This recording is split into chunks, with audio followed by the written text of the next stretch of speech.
All right, I had to go pick up groceries at Walmart. I just got in. I bought 6 cans of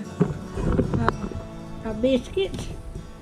That way I won't have to make biscuits this week. And I got some onions.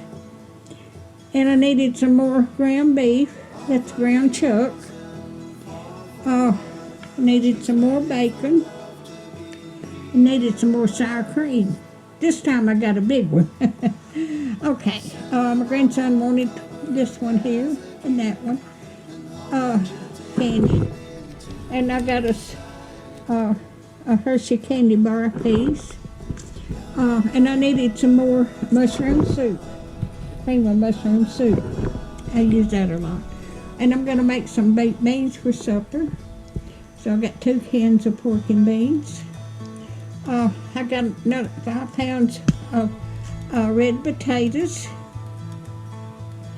And I needed more milk. And I got 2 gallons of milk.